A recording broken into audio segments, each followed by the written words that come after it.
अस्सलाम वालेकुम dear viewers. कैसे आप सब दोस्त, उम्मीद करता हूँ सब लोग खैरियत से होंगे। आज की वीडियो में हम लोग जानते हैं कि ऑक्सीटोसिन के बारे में कि ऑक्सीटोसिन क्या होता है, ऑक्सीटोसिन जो है कहाँ से रिलीज होता है और इसका जो है हमारे जिस्म में क्या क्या फंक्शन है और इसका जो है नेचर क्या है और इसके मुतालिक और भी बहुत सारे मालूमात हम इस वीडियो में जानेंगे। तो हमारे साथ रही हैं। तो बिना टाइम वेस्ट किए वीडियो को शुरू करते हैं। दोस्तों, ऑक्सीटोसिन जो है, ऑक्सीटोसिन याद रहे, ऑक्सीटोसिन बाय नेचर हमारे पास क्या है, ऑक्सीटोसिन का नेचर क्या है, ऑक्सीटोसिन का नेचर है हमारे पास हार्मोन। हार्मोन हार्मोन का नाम आप लोगों ने सुना होगा कि जो हमारे पास हार्मोन्स होते हैं एक केमिकल मैसेंजर होते हैं। हार्मोन का नाम जो नाम है इसका मतलब है टू एक्साइट या टू एक्टिवेट, टू एक्साइट और टू एक्टिवेट। और हार्मोन का जो बेसिक डिफिनीशन है वो ये है कि हार्मोन जो हमारे पास होते हैं they are the secretions of endocrine glands. हमारे पास दो तरह के ग्लैंड्स होते हैं, एक को हम एंडोक्राइन ग्लैंड्स कहते हैं और एक को हम एक्सोक्राइन ग्लैंड्स कहते हैं। तो बेसिकली जो हार्मोन होते हैं they are basically the secretions of endocrine glands. ठीक है, एंडोक्राइन ग्लैंड्स जो हमारे पास बगैर डक्ट वाले ग्लैंड्स होते हैं, तो हार्मोन्स बेसिकली उनकी सिक्रीशंस को कहते हैं जो कि उस ग्लैंड से रिलीज होके अपनी टारगेट को जो है कवर करते हैं। तो इन सब्सटेंस का क्या क्या नाम है, इन सब्सटेंस को बेसिकली हम हार्मोन कहते हैं। ठीक है, secretions of endocrine gland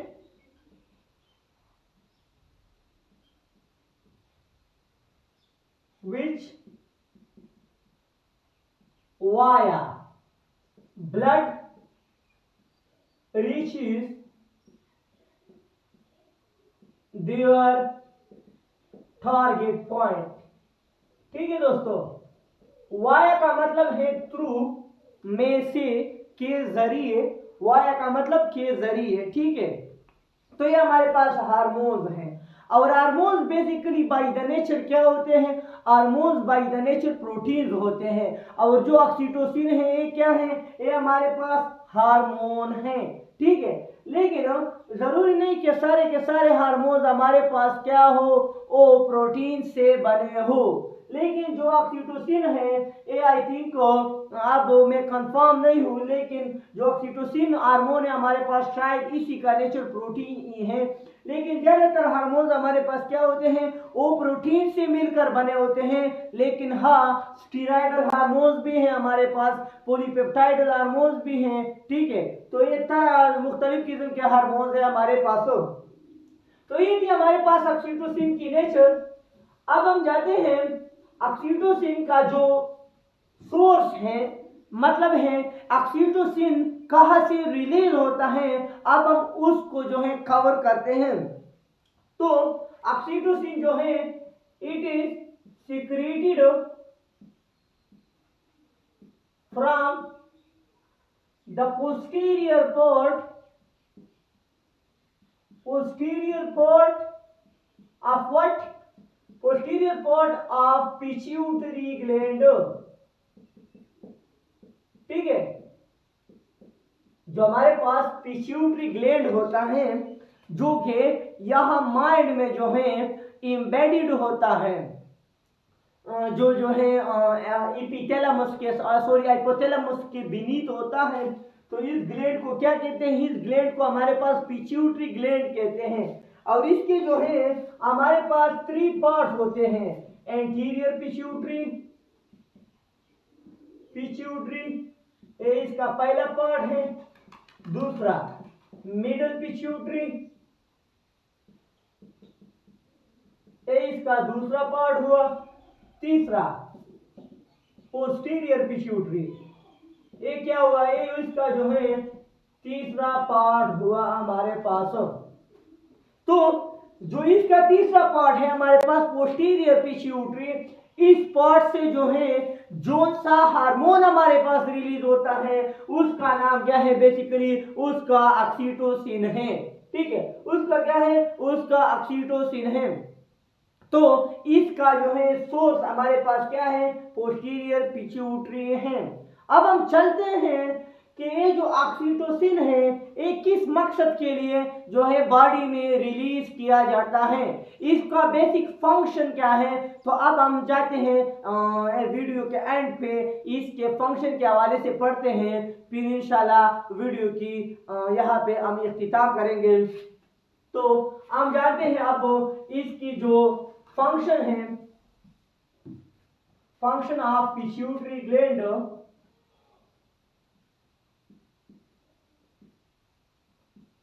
sorry function of oxytocin. तो इसके बेसिकली फंक्शंस हैं, टू फंक्शंस। कितने फंक्शन है, टू फंक्शंस। नंबर वन, इसका एक फंक्शन है प्रीनेटल फंक्शन, प्रीनेटल। इसका जो दूसरा फंक्शन है उसको हम कहते हैं पोस्ट नेटल फंक्शन। अब हम डिटेल में जो है इन दो टर्म्स को एक्सप्लेन करेंगे कि what is mean by prenatal and what is mean by postnatal. तो इट्स वेरी इजी। प्री का मतलब है, जो हमारे पास प्री है, यहाँ पे मैं लिखता हूं प्रीनेटल। जो हमारे पास प्री है, प्री का मतलब है बिफोर, क्या, बिफोर। और नेटल जो है ये निकला है नेटेलिटी से। किस चीज से निकला है, नेटेलिटी से निकला है। और नेटेलिटी बेसिकली किस चीज को कहते हैं, the rate of birth. Natality किस चीज को कहते हैं, रेट ऑफ बर्थ को कहते हैं, पैदाइश की शरह। एक होता है हमारे पास mortality, the rate of death यानी मौत की शरह, और एक होता है हमारे पास नेटेलिटी, रेट ऑफ बर्थ को कहते हैं। तो बेसिकली जो नेटल है इसका मतलब क्या है, इसका मतलब है हमारे पास बर्थ। क्या, इसका मतलब है बर्थ। अब प्रीनेटल का मतलब क्या हुआ, बिफोर बर्थ। अब इसका क्या मतलब है, बिफोर बर्थ। बेसिकली ये ऑक्सीटोसिन जो ट्रिगर्स करता है, ये बिफोर बर्थ ट्रिगरिंग करता है, यानी किसी चीज को एक्साइट करता है। अब किस चीज को एक्साइट करता है, आइए इस पर डिटेल में बात करते हैं। तो अब हम पहले इसके प्रीनेटल फंक्शन के हवाले से पढ़ते हैं। ये हमारे पास फीमेल रिप्रोडक्टिव सिस्टम है। ये यहाँ पे हमारे पास एक ओवेरी है, ओवेरी। ये जो है इससे फेलोपियन ट्यूब निकला है। ठीक है, ये यहाँ पे हमारे पास दूसरा ओवरी है। ये मैं फीमेल रिप्रोडक्टिव सिस्टम की बात कर रहा हूँ। ये उससे जो है फेलोपियन ट्यूब निकला है। अभी यहाँ पे आके एक बड़ा सा जो है ट्यूब बनाते हैं। ट्यूब तो नहीं है, ये कुछ इस तरह से होता है। इसको जो है एक बड़ा बॉडी जो है इसको यूट्रस कहते हैं। एक फीमेल बॉडी का मैं रिप्रोडक्टिव सिस्टम बना रहा हूं बेसिकली, तो इसको यूट्रस कहते हैं। अब जब मेल का जो जब स्पर्म फीमेल बॉडी को इंटर करता है और फीमेल बॉडी की ओवरी से ओवम रिलीज होते हैं, एग रिलीज होते हैं यहाँ। तो फिलोपियन ट्यूब में जब ओवरी एग हमारे पास होता है तो स्पर्म यहाँ से ट्रेवल करके फिलोपियन ट्यूब में पहुंचता है। वहां पे एग के साथ फर्टिलाइजेशन करता है, एग को फर्टिलाइज करता है और जाइगोट बनाता है। तो जब हमारे पास यहाँ पे जाइगोट बन जाता है, जाइगोट न्यूली बॉर्न बेबी को कहते हैं। ठीक है, तो जब जाइगोट बनता है तो जाइगोट जो है स्लोली एंड ग्रेजुअली एम्ब्रियो में कन्वर्ट होता है और यहाँ से ट्रेवल करता है, यहाँ यूट्रस में इम्प्लांट होता है। यूट्रस में क्या होता है? यूट्रस में इम्प्लांट होता है। हमारे पास यूट्रस के 3 लेयर्स होते हैं, 3 लेयर्स, ठीक है। ये उसका मिडिल लेयर होता है, ये उसका आउटर लेयर होता है और ये उसका इनर लेयर होता है। यहाँ पे भी इस तरह होता है। इसका जो इनर लेयर है इसको हम कहते हैं एंडोमेट्रियम, एंडोमेट्रियम।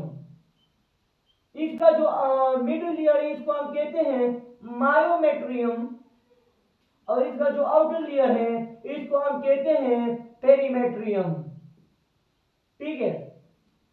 जो इसका मिडिल लेयर है इसको को नाम से जाहिर किया गया है मायो, मायो मीन मसल, यानी ये जो मिडिल लेयर है ये मसल का बना होता है। और जहां कहीं भी आप मसल का नाम सुनते हैं तो आप फौरन अंदाजा लगाएं कि हमारे पास यहाँ पे कंट्रैक्शन और रिलैक्सेशन होगी। तो अब बात को समझे। अब मैं प्रीनेटल की तरफ अब आ रहा हूं। जब हमारे पास फर्टिलाइजेशन होती है फीमेल बॉडी में तो जाइगोट बनेगा।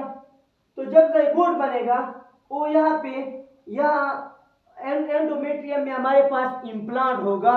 वो 9 महीने यहाँ फीमेल बॉडी में एंडोमेट्रियम में गुजारेगा। तो अब यहाँ पे ओवेरी से एक हार्मोन रिलीज होता है जिसको जो है एस्ट्रोजन कहते हैं। एक प्रोजेस्टेरोन रिलीज होता है और एक एस्ट्रोजन रिलीज होता है। तो जो एस्ट्रोजन वाला हमारे पास हार्मोन रिलीज होता है तो यहाँ मायोमेट्रियम का क्या फंक्शन था? मायोमेट्रियम का फंक्शन था कंट्रैक्शन एंड रिलैक्सेशन। लेकिन एक कंट्रैक्शन और रिलैक्सेशन हर वक्त जो है नहीं होगी। कंट्रैक्शन और रिलैक्सेशन क्या होगी? कंट्रैक्शन और रिलैक्सेशन हर वक्त चालू नहीं होगी। जब हमारे पास फर्टिलाइजेशन होती है और यह बच्चा जो है एंडोमेट्रियम में in the form of embryo और in the form of foetus implant होता है तो जब ओवरी से एस्ट्रोजन हार्मोन रिलीज होता है जिसका फंक्शन ये होता है कि मायोमेट्रियम की जो कंट्रैक्शन है इस पर पाबंदी लगाई जाती है। किस चीज की मदद से? एस्ट्रोजन हार्मोन की मदद से मायोमेट्रियम की जो मसल्स है इसकी कंट्रैक्शन पे पाबंदी लगाई जाती है कि आपने जो है सिर्फ और सिर्फ रिलैक्स होना है, कंट्रैक्ट बिल्कुल भी नहीं होना है। क्यों? क्योंकि अगर आप कंट्रैक्ट हुई तो फीमेल बॉडी के अंदर जो बेबी है उसको तकलीफ होगी। क्या होगी? उसको तकलीफ होगी। आपने जो है कंट्रैक्ट नहीं होना है, सिर्फ और सिर्फ रिलैक्स होना है। इसलिए तो जो फीमेल प्रेग्नेंट होती हैं उसकी बेली जो है, उसकी जो एब्डोमेन है वो डे बाय डे इंक्रीज होती है, इंक्रीज इन डायमीटर होती है। आप लोग फिर खुद ऑब्जर्व कर सकते हैं। तो ये एस्ट्रोजन का काम था। उसने क्या किया? उसने कंट्रैक्शन पर पाबंदी लगा दी। अब 9 महीने का टाइम गुजर गया, डिलीवरी का टाइम पहुंच रहा है। बेबी को जो है इस दुनिया में आना है फीमेल बॉडी से। तो जब वो इस दुनिया में आने वाला है तो इस दौरान फीमेल बॉडी अगर कंट्रैक्शन स्टार्ट न करे तो जो बेबी होगी उसका यहाँ आना मुश्किल होगा। फीमेल बॉडी को चाहिए कि वो कंट्रैक्ट करे और कंट्रैक्शन से जो है जो बच्चा है उसको जो है डिलीवर करे। तो अब मायोमेट्रियम पे तो कंट्रैक्शन की पाबंदी थी। अब क्या होगा? अब वो ऑक्सीटोसिन हार्मोन हमारे पास क्या होगा? पिट्यूटरी ग्लैंड से इस दौरान जो है ट्रिगर होगा। क्या होगा? ट्रिगर होगा और रिलीज होगा हमारे पास। और यहाँ मायोमेट्रियम की जो कंट्रैक्शन की पाबंदी थी उसको रिस्टोर करेगा। जब ये उसको रिस्टोर करेगा तो क्या होगा? वो बेबी जब डिलीवर होगा तो उसकी डिलीवरी के दौरान फीमेल बॉडी को भी आसानी होगी और जो बेबी है हमारे पास उसको भी डिलीवरी के दौरान क्या होगी? आसानी होगी। तो इसका प्रीनेटल फंक्शन क्या हुआ? इसका प्रीनेटल फंक्शन ये हुआ कि it restores the contraction of what? Of myometrium.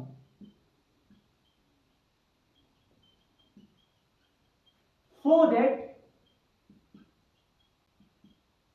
it becomes easy for both mother and baby to deliver baby during delivery. ठीक है, यानी इसने जो है क्या किया, रिस्टोर किया, वो जो मायोमेट्रियम के मसल्स पर पाबंदी लगाई गई थी उसको जो है फिर से बाहर किया, पाबंदी खत्म की उसने, किसने, ऑक्सीटोसिन ने, ताकि फीमेल बॉडी और बच्चे दोनों के लिए आसानी हो और बच्चा जो है आसानी के साथ डिलीवर हो जाए। ठीक है, डिलीवरी के टाइम हो। तो ये इसका प्रीनेटल फंक्शन था ऑक्सीटोसिन का। अब हम चलते हैं ऑक्सीटोसिन की पोस्टनेटल फंक्शन के बारे में जानते हैं। तो पोस्टनेटल का मतलब क्या है, पहले हम पोस्टनेटल का मतलब जान लेते हैं कि पोस्टनेटल का बेसिकली मतलब क्या है। तो पोस्टनेटल का मतलब है, ए है हमारे पास पोस्ट, ए है नेटल। पोस्ट का मतलब है आफ्टर और नेटल का मतलब तो आप लोगों को पता है, बर्थ, आफ्टर बर्थ, पैदाइश के बाद। यानी अब जब बच्चा इस दुनिया में आ गया तो इस दुनिया में आने के बाद भी ऑक्सीटोसिन उसको एक फंक्शन और भी फराहम करता है। और वो कौन सा फंक्शन है, वो ये फंक्शन है कि अब जब बेबी इस दुनिया में आ गया तो क्या इसको न्यूट्रिएंट की जरूरत नहीं होगी? जी हाँ, उसको न्यूट्रिएंट की बिल्कुल जरूरत होगी, लेकिन अभी तो उसके दांत भी नहीं हैं, तो वो क्या खाएगा, वो मिल्क खाएगा। कहाँ से खाएगा? फ्रॉम द मदर्स ब्रीस्ट, जो उसकी माँ है उसकी जो ब्रीस्ट है वहां से जो है वो मिल्क क्या करेगा, इजेक्ट करेगा। तो जो ब्रीस्ट है, breast of the mother, breast of the mother, वहां पे मिल्क प्रोडक्शन कौन करेगा? याद रहे, मिल्क प्रोडक्शन ऑक्सीटोसिन नहीं करता। मिल्क प्रोडक्शन हमारे पास लैक्टोजेनिक हार्मोन होता है, लैक्टोजेनिक हार्मोन, या इसका दूसरा नाम है प्रोलैक्टिन। ठीक है, प्रोलैक्टिन या लैक्टोजेनिक हार्मोन वो मिल्क प्रोडक्शन करता है। जो बेबी इस दुनिया में आता है तो वो जो है मिल्क प्रोडक्शन शुरू कर देता है, ये लैक्टोजेनिक हार्मोन, किसमें? Breast of the mother body, breast of the mother body. अब जब बच्चा मिल्क खाएगा, सकिंग करेगा, मदर के जो ब्रीस्ट है उसमें सकिंग करेगा, तो सकिंग के दौरान जो मिल्क का इजेक्शन है, मिल्क का बाहर आना है और जो बेबी है उसके माउथ में जाना है, इसमें जो चीज हेल्प करती है उसका नाम है ऑक्सीटोसिन।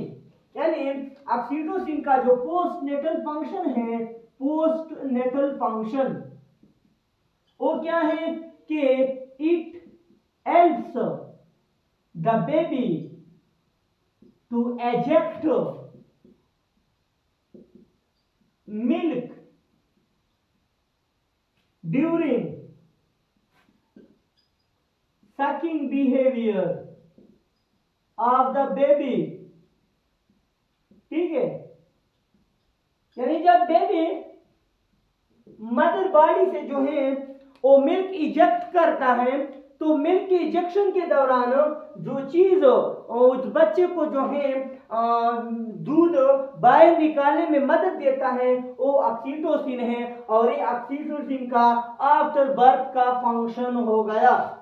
सो होपफुली आप लोगों को हमारी आज की वीडियो, आज की जो लेक्चर है जिसमें हम लोगों ने पढ़ा nature of oxytocin, source of oxytocin and functions of oxytocin, so उम्मीद करता हूँ आप लोगों को हमारी आज की वीडियो पसंद आई होगी एंड होपफुली आप लोगों को जो है हमारे जो पहले भी मैंने वीडियोस अपलोड किए थे वो भी पसंद आएंगे। तो अगर इस तरह की वीडियोस आप लोग देखते रहते हैं तो प्लीज मेरे चैनल को सब्सक्राइब करना मत भूलें। Stay with us, वस्सलाम।